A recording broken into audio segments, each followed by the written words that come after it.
Hello everyone, welcome back to the channel Mota Bhai accounts. आ गए हैं आपके मोटा भाई आपके लिए एक नया अध्याय लेकर क्लास 11th का, जो कि कहलाता है बेसिक अकाउंटिंग टर्म्स। और बच्चों, ये मोस्ट इंपॉर्टेंट टॉपिक है। इंपॉर्टेंट टॉपिक इस रेफरेंस में है, मैं ये नहीं कर रहा एग्जाम में इससे क्वेश्चन आएंगे। पॉइंट ये है कि अकाउंट्स बच्चों के लिए एक प्रॉब्लम क्यों बनती है 11th में। बिकॉज अगर हम बात करें 10th क्लास तक बच्चा कहीं पे भी अकाउंट्स वर्ड नहीं सुन के आता, अकाउंटिंग वर्ड नहीं सुन के आता। उसने साइंस पढ़ा, उसने फिजिक्स पढ़ा, उसने केमिस्ट्री पढ़ा, उसने बायोलॉजी पढ़ा, उसने मैथमेटिक्स पढ़ा, पर उसने अकाउंट्स नहीं पढ़ा टिल क्लास 10th। और जैसे ही 11th में आता है उसको एक नया सब्जेक्ट परोस दिया जाता है, जिसको किताब पे लिखा होता है अकाउंटिंग, अकाउंटेंसी। जैसे ही वो इतनी मोटी सी किताब लिखता है बच्चा घबरा जाता है। फिर उस किताब के जब वो पन्ने पलटता है तो जैसे ही सामने सब शब्द आते हैं, बैलेंस शीट, पीनल अकाउंट, चल क्या रहा है भाई, ये डेटर्स क्रेडिटर्स सबका क्या चल रहा है, उसके दिमाग से सब, उसका दिमाग फट जाता है। कितना इंग्लिश मीडियम का उसको पता नहीं होता भाई। ठीक है, क्यों नहीं पता होता? क्योंकि टर्म्स है, टर्मोलॉजी है। टर्मोलॉजी अलग होती है, लैंग्वेज अलग होती है। तो ये बिजनेस की लैंग्वेज है सर, तो आपको समझना पड़ेगा पहले। तो टर्म, ये जो अकाउंटिंग टर्म्स हैं, ये सारे के सारे आप यूज करने वाले हैं अपने आने वाले पूरे लाइफ, पूरा फ्यूचर।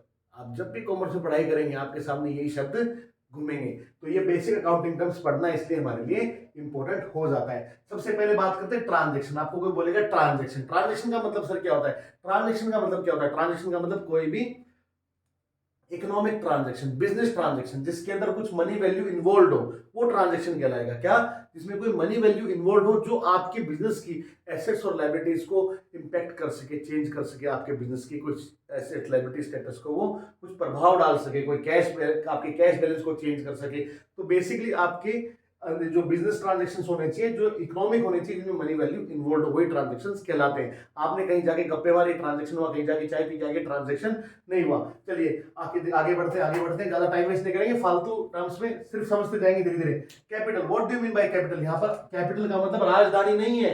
इंडिया की कैपिटल दिल्ली, ये वाला कैपिटल नहीं है सर। ये कैपिटल क्या है? Amount invested in the business, amount invested in the business by the owner, by the owner. वो अमाउंट कैश में भी हो सकता है, एसेट्स में भी हो सकता है। जैसे कि आपने बेकरी शॉप खोली, आपने 10 लाख रुपए अपने लगाए उसके अंदर, और आप घर से जो है एक आपके पास एक्स्ट्रा फ्रिज था, एक एक्स्ट्रा ओवन था, वो भी बिजनेस में लेके चले गए, तो उसकी वैल्यू मान लो 50,000 रुपए हो गई, तो वो एसेट्स हो गए। तो आप बेसिकली आपका बिजनेस में इन्वेस्टमेंट कितना हो गया? 10,50,000। 10,50,000 बिजनेस के लिए क्या है? कैपिटल। अब ये क्यों पढ़ रहे हैं ये भी समझिएगा।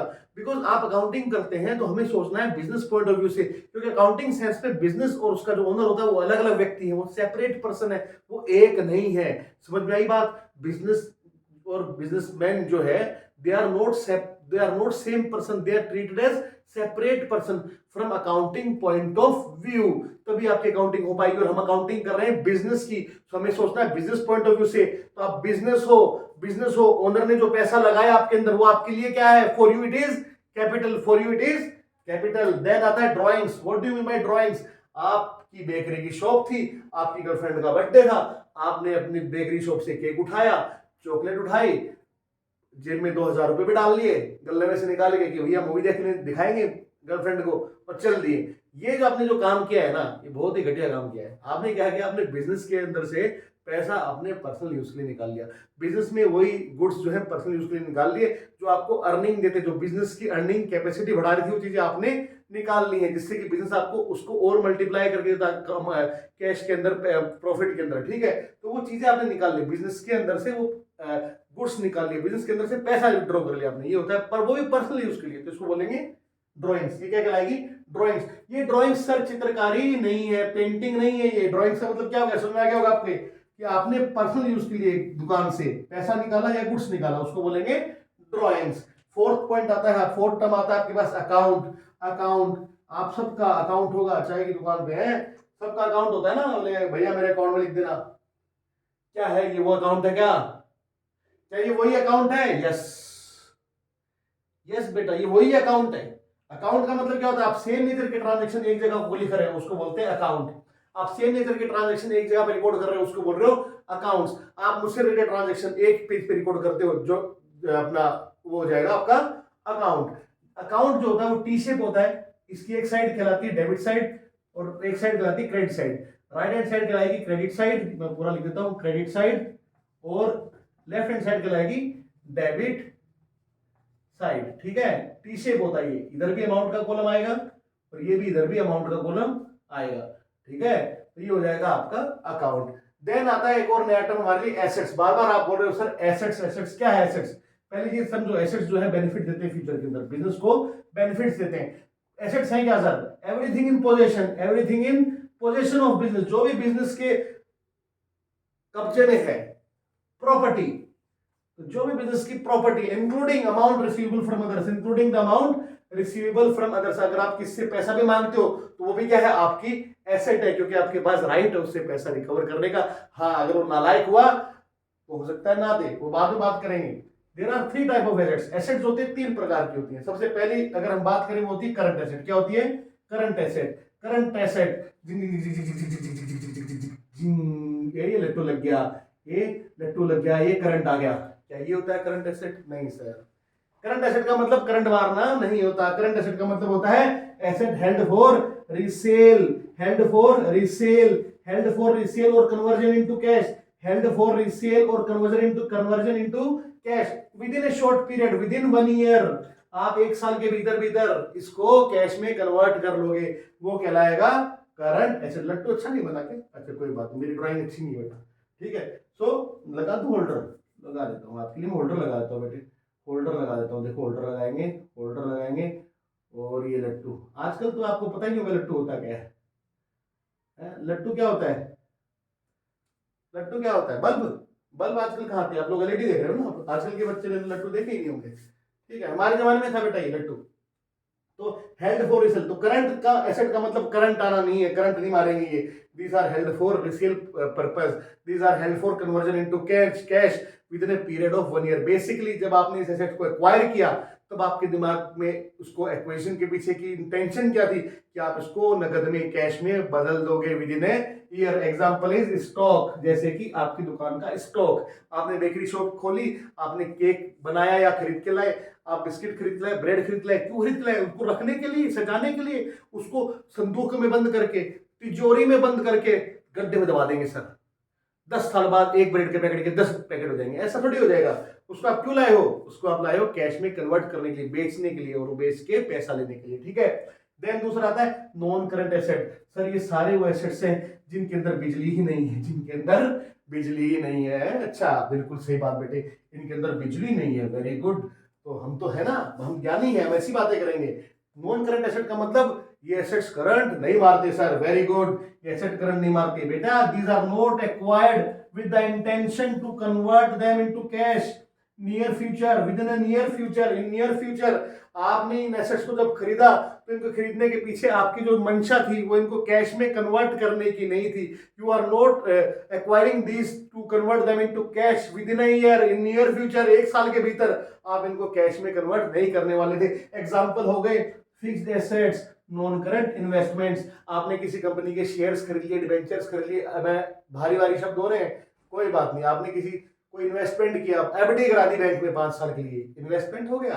तो आपके बिजनेस से आपने, मतलब बिजनेस ने, मैं जब भी आपको बोल रहा हूँ आप, आपका मतलब मैं बिजनेस बोल रहा हूँ आपको, मैं बिजनेस के रेफरेंस से बात कर रहा हूँ, आप बिजनेस हो भी मेरे लिए। तो बिजनेस ने क्या किया, अपने पास सरप्लस पैसा था बिजनेस के बाद, उसने एफडी करा दी कि चलो भैया एफडी भी करा दो, तो इन्वेस्टमेंट हो गया, 5 साल बाद पैसा मिलेगा, तो नॉन करंट एसेट हो गया। फिक्स्ड एसेट क्या होता है सर? ये फिक्स्ड एसेट को हम अभी और खोलेंगे, इसको अभी हम और खोलेंगे बच्चों। तो इसको खोलते हैं दोस्त, इसको खोलते हैं। ये फिक्स मैं रब कर रहा हूँ, इसको लिख लिया होगा आपने, मैं ऐसा मान के चलता हूँ कि आपने लिख लिया होगा, और मेरा मानना गलत है तो कोई बात नहीं। चलिए, सो ये आ गया आपका फिक्स्ड एसेट।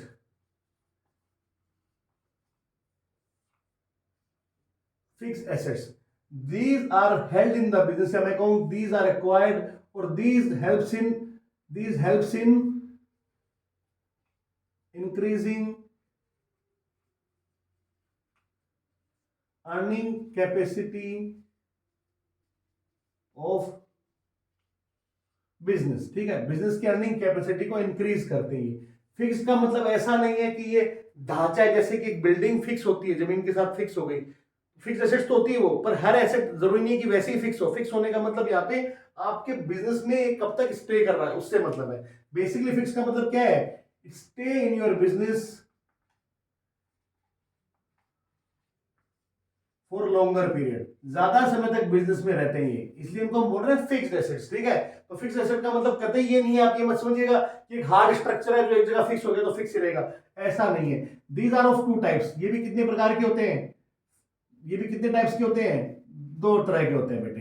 ये भी देखो दो तरह, फिक्स्ड एसेट भी दो तरह के, एक होता है टेंजिबल एसेट, एक होता है बच्चों टेंजिबल एसेट। अब सर ये क्या नया शब्द लिया है टेंजिबल, कोई सोर्स है क्या, टेंगी टेंगी? हाँ बेटा, ये टेंजिबल एसेट, टेंजिबल है ये, टेंगी नहीं है, टेंजिबल एसेट्स। ठीक है, तो टेंजिबल का मतलब क्या होता है, कैन बी सीन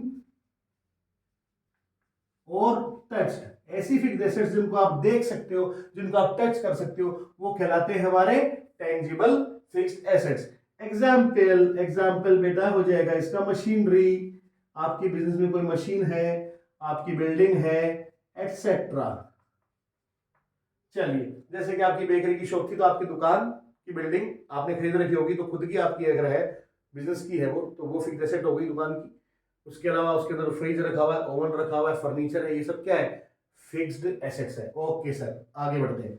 चलिए, अगला है intangible asset. Intangible asset, intangible का मतलब सर क्या है, इंटेंजिबल का मतलब है which can not be seen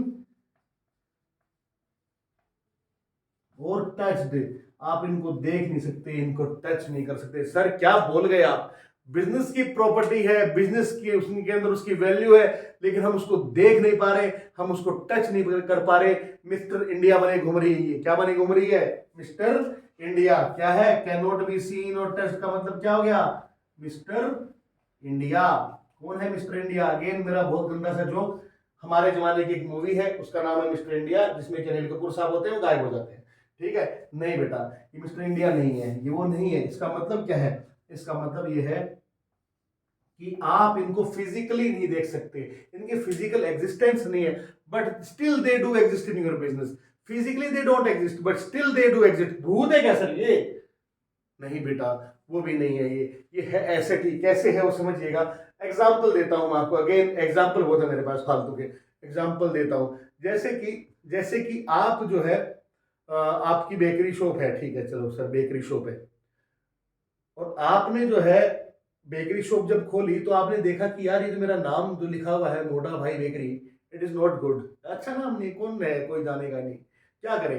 एक और बेकरी है कोई XYZ बेकरी, जिसका नाम है क्वालिटी बेकरी, क्वालिटी बेकरी, वो भैया क्वालिटी प्रोडक्ट देती है और उसको सब लोग जानते हैं, तो बेसिकली उसके पास बहुत ज्यादा कस्टमर बेस है, बहुत ज्यादा बिजनेस है उसके पास, बट वो हमसे कोई दूसरे एरिया में रन हो रही है। हम उसके पास गए, हमने कहा भाई हमें अपना नाम दे दो 5 साल के लिए, हम 5 साल आपके नाम से बिजनेस करना चाहते हैं। तो वो क्या करेगा, 5 साल के लिए आपसे कुछ पैसा ले लेगा, आपको गुडविल बेच रहा है अपनी, वो क्या बेच रहा है, गुडविल, रेपुटेशन, अपना गुड नेम आपको बेच रहा है। आपको उसने अपने राइट्स दे दिए 5 साल के लिए, आपने उसको 5 लाख रुपए दे दिए, तो बिजनेस ने 5 लाख रुपए खर्च करके वो राइट्स एक्वायर कर लिए, वो गुडविल ले ली। अब बिजनेस जो है इस नाम से रन होएगा, क्वालिटी बेकरी। और क्वालिटी बेकरी जैसी नाम लग गया, वैसे लोगों की लाइन लग गई कि आ जाओ भैया, हमें भी केक दो, हमें भी पेस्ट्री दो, हमें भी पेटीज दो, और हमारी सेल निकल पड़ी। तो पॉइंट क्या है, हमने किसी की जो ब्रांड वैल्यू है उसको खरीदा, किसी की ब्रांड को हमने खरीदा, तो उसके लिए हमने पेमेंट किया, उसको हम गुडविल बोल रहे हैं, टर्म यूज हो रहा है गुडविल, गुड नेम, उसका हमने रेपुटेशन को खरीदा। लेकिन उसकी रेपुटेशन क्या सर दिख रही है, क्या उसकी रेपुटेशन मतलब गुडविल दिख रही है क्या सर? ये क्वालिटी बेकरी नाम लिखा हुआ है दुकान का, ये दिख रहा है, पर ये क्या गुडविल है? नहीं। गुडविल क्या है, राइट, आपके पास प्रॉपर्टी का एसेट क्या है, एसेट बेचे बेटे, एसेट वो एसेंस है, एसेट वो पावर है, वो मजा है, जिसकी वजह से मैं ये क्वालिटी बेकरी नाम लिख पाया। आप बोलोगे सर आपने तो एग्रीमेंट किया होगा ऑन पेपर, तो पेपर हो गई ना, ये तो टच हो रहा है, ये तो दिख रहा है, ये तो टेंजिबल एसेट होना चाहिए। तो दोस्त वो पेपर जो है वो टेंजिबल एसेट है, पहली बात तो एसेट ही नहीं, पेपर ही तो है वो। पॉइंट क्या है, वो दिखता है लेकिन वो भी गुडविल नहीं है, वो एक सिर्फ माध्यम है, that is only medium to record that goodwill. वो एक मीडियम है, गुडविल वो नहीं है। गुडविल वो मजा है, वो पावर है कि जिसको हम एक्सरसाइज कर पा रहे हैं, जिसकी वजह से हम लोग एक्स्ट्रा बिजनेस ले पा रहे हैं। तो इसका एक एग्जांपल हो गया गुडविल। ठीक है, आपको समझ में आया होगा, नहीं आया होगा तो कोई बात नहीं, आगे और समझाता हूं। आपने एक सॉफ्टवेयर खरीदा, आपने एक बिजनेस के लिए सॉफ्टवेयर खरीदा, ठीक है, आपकी अब 100 दुकानें हैं, 2000 दुकानें पूरे इंडिया में वर्ल्ड में फैल गई हैं, तो आपने एक सेंट्रलाइज्ड सॉफ्टवेयर खरीदा 100 करोड़ रुपए का। 100 crore rupees spend on that software, ठीक है। तो वो जो 100 करोड़ का सॉफ्टवेयर बिजनेस ने जब खरीदा है, तो बिजनेस का पैसा लग गया, किस लिए खरीदा है? कि बिजनेस के ऑपरेशन में इजीनेस हो, ठीक है, बिजनेस एफिशिएंटली काम कर पाए, क्लियर है, इसलिए खरीदा है। तो उसका बेनिफिट बिजनेस को मिल रहा है, उसका खर्चा हो गया 100 करोड़, पर क्या वो सॉफ्टवेयर दिख रहा है? आप बोलोगे सर कंप्यूटर पे चल रहा है, दिख रहा है ना वो। नहीं बेटे, वो सॉफ्टवेयर नहीं है, वो उसका आउटपुट है, वो आपको सॉफ्टवेयर से आउटपुट मिल रहा है। सॉफ्टवेयर जो है वो कोडिंग है, वो कोडिंग है। अरे सर दिख रही ना, वो सीडी में सॉफ्टवेयर लेके आया था मैं, तो मैंने जब डाला सीडी, सीडी थी ना सॉफ्टवेयर, तो बेटा सीडी भी एक डिवाइस है जो सॉफ्टवेयर को स्टोर कर रही है। सॉफ्टवेयर तो सीडी के अंदर है, सॉफ्टवेयर तो वो कोडिंग है जो हमें दिखती नहीं है, सॉफ्टवेयर वो कोडिंग है जिसकी वजह से आपको सब कुछ डाटा मिल पा रहा है। तो इनपुट जा रहा है, आउटपुट आ रहा है, इसके बीच की जो प्रोसेसिंग है वही तो सॉफ्टवेयर है बेटा। तो सॉफ्टवेयर हमें नहीं दिखता है, तो वो आपके लिए क्या होगा, लेकिन उसकी वैल्यू है। 100 करोड़ रुपए खर्च किया है, आपके बिजनेस में इजीनेस ला रहा है, आपके बिजनेस को एफिशिएंट बना रहा है, तो आपकी वो अर्निंग कैपेसिटी पोटेंशियल बढ़ा रहा है, तो उसकी आपके लिए बिजनेस में इकोनॉमिक वैल्यू बहुत ज्यादा है। तो जो सॉफ्टवेयर है वो भी क्या है, वो भी क्या है बेटा, वो अभी आपका क्या है, इंटेंजिबल एसेट। तीसरा एग्जांपल ले लो, तीसरा एग्जांपल ले लो पेटेंट्स। जैसे कि आप एक मैन्युफैक्चरर, आप एक टेलीको अपना जी क्या बोलते हैं, मोबाइल वगैरह बनाते हो, मतलब ठीक है, इलेक्ट्रॉनिक कंपनी है आपकी, और किसी भाई ने एक मोबाइल फोन बनाया है जो सिर्फ आप दिमाग में सोचो डायल हो जाता है नंबर, ठीक है, मतलब इतना जबरदस्त है वो फोन, दिखता नहीं है, जेब में इतना सा चिप की तरह आ जाता है, और आप जहां जाओ, फिल्मों में देखते हैं, जहां जाओ बोलोगे आप मोबाइल बाहर निकल, तो मोबाइल से एक स्क्रीन सी आ रही है, टक टक टक। आयरन मैन जो करता रहता है ना घूम घूम के, वैसा सा मोबाइल है कि जो है ना, एक अपने आप ही स्क्रीन आ जाती है, अपने आप ही आप काम कर रहे हो। एक बड़ा जबरदस्त मोबाइल, बहुत सस्ते में बना दिया भाई ने, 5,000 रुपये में ऐसी टेक्नोलॉजी दे दी। अब वो टेक्नोलॉजी हर कोई थोड़ी बना सकता है, वो टेक्नोलॉजी को उसने क्या किया होगा, उस आदमी ने, उसने रजिस्टर कराया होगा गवर्नमेंट में, उसका पेटेंट बनाया होगा। अब उस टेक्नोलॉजी को वही आदमी यूज कर पाएगा जिसके पास वो पेटेंट राइट्स है, जिसको वो परमिशन देगा। आपने उससे पेटेंट्स खरीदे, 100 करोड़ रुपए खर्च हो गए, वो 100 करोड़ क्या है, आपके लिए इंटेंजिबल एसेट है। बिकॉज ऑफ दैट पेटेंट आप वो बिजनेस में बना पाओगे, वो टेक्नोलॉजी को यूज कर पाओगे और बिजनेस में कमा पाओगे। तो आपने जो पेटेंट्स खरीदे वो क्या है, इंटेंजिबल एसेट्स। बेसिकली पेटेंट क्या है, एक राइट्स है, एक आपको राइट मिला है, हक मिला है, वो दिखता नहीं है सर, वो सिर्फ फील किया जा सकता है, ठीक है। तो वो पेटेंट्स क्या हो गए, आपके इंटेंजिबल एसेट्स हो गए। तो दोस्त बहुत सारे एग्जांपल मैं आपको दे चुका हूं इंटेंजिबल एसेट्स के, ये सारे आपको क्लियर हो गए होंगे। इसको नोट डाउन कर लो फटाफट साथ में।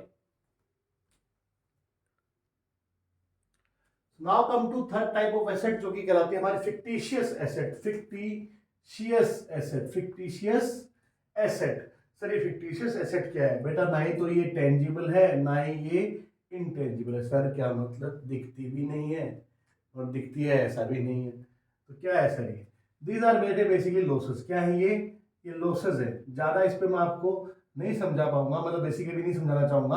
आने वाली क्लासेस में आप इन चीजों को ज्यादा समझ पाएंगे, क्योंकि कुछ चीजें वर्ड ऐसे यूज हो जाएंगे कि आप बोलोगे सर ये राइट ऑफ करना क्या होता है, क्या चीज है, एसेट लायबिलिटी साइड और एंड ऑल। फिर भी समझिएगा, आप कोशिश कीजिएगा, आपको समझ में आएगा। These are the losses not written off in the year in which these are incurred. ऐसे लॉसेस जिनको आपने राइट ऑफ नहीं किया उस साल में जिस साल में वो इनकर हुए। इसका मतलब क्या है? इसका मतलब ये है कि आपने इनको प्रॉफिट एंड लॉस अकाउंट में भेजा नहीं, ट्रांसफर नहीं किया, राइट ऑफ नहीं किया। प्रॉफिट एंड लॉस अकाउंट हम बनाते हैं बिजनेस में प्रॉफिट या लॉस को जानने के लिए, ठीक है। इसके बाद क्या होगा? They will appear asset, these are appearing on asset side of balance sheet. Balance sheet में इस वजह से क्या होंगे, एसेट साइड में अपीयर होंगे। एग्जांपल के लिए हमने बोला डेफर्ड रेवेन्यू एक्सपेंडिचर। डेफर्ड का मतलब होता है पास ऑन करना, डेफरमेंट करना, ठीक है।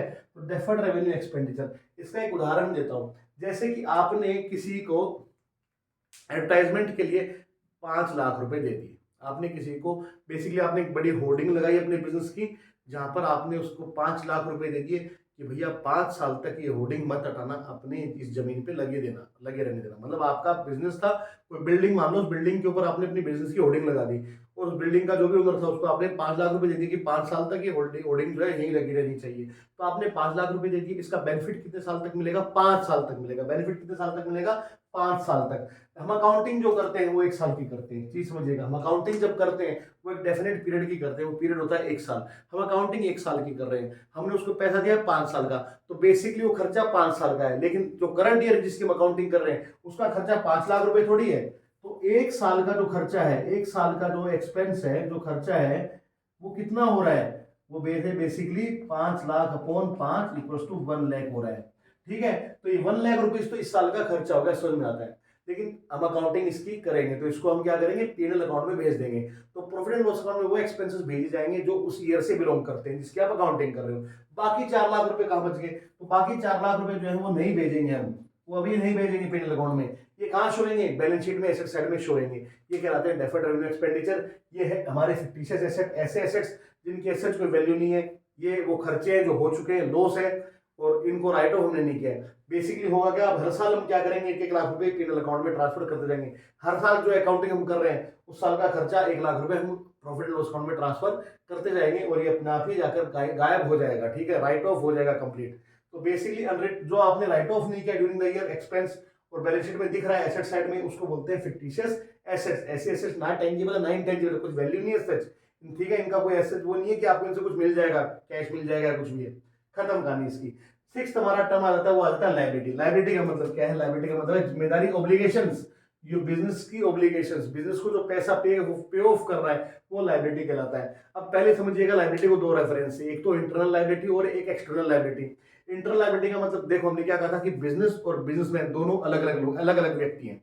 बिजनेस अपने आप में एक अलग है और बिजनेसमैन अलग है, दोनों को आपको मिक्सअप नहीं करना है। तो बिजनेस के पॉइंट ऑफ व्यू, बिजनेस के लिए जो ओनर ने पैसा उसमें इन्वेस्ट कर रखा है वो उसको एक दिन चुकाना है, वो उसके लिए क्या है, लायबिलिटी है, ठीक है। तो वो उसकी लेकिन इंटरनल लायबिलिटी, उसके अपने की लायबिलिटी, किसकी लायबिलिटी, उसके अपने की लायबिलिटी है, ठीक है बेटा, ये इंटरनल लायबिलिटी होगी, ठीक है।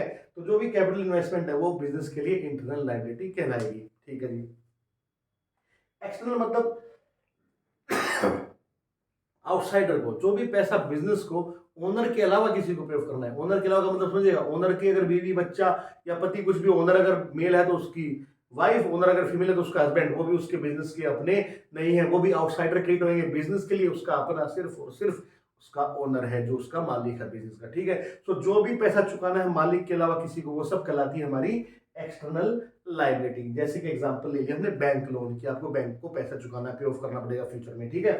तो एक तो इंटरनल लायबिलिटी और एक्सटर्नल लायबिलिटी के रेफरेंस से हमने समझ लिया। इंटरनल क्या होगी, हमारे ओनर के प्रति लायबिलिटी, क्योंकि बिजनेस जो है वो अलग पर्सन ट्रीट हो रहा है। तो at the end of the life of business ultimately होना क्या है, जिस दिन भी दुकान बंद होगी उस दिन जो भी उसमें पैसा लगा वो सारा का सारा कौन लेके जाएगा, ओनर। उस दिन चुक जाएगा, चुकित जाएगा। तो बेसिकली जो लायबिलिटी है वो बिजनेस के लिए बन गई, क्या ओनर का जो पैसा बिजनेस के लिए क्या बन गया, लायबिलिटी बन गया, समझ गए ना। तो कैपिटल जो होती है वो लायबिलिटी होती है for business, for the organisation, for the firm, ठीक है, ये बात क्लियर हो गई। अब हम समझते हैं लायबिलिटी के 2 प्रकार, करंट लायबिलिटी और नॉन करंट लायबिलिटी। अगेन यहाँ पे भी करंट आ गया, नॉन करंट आ गया।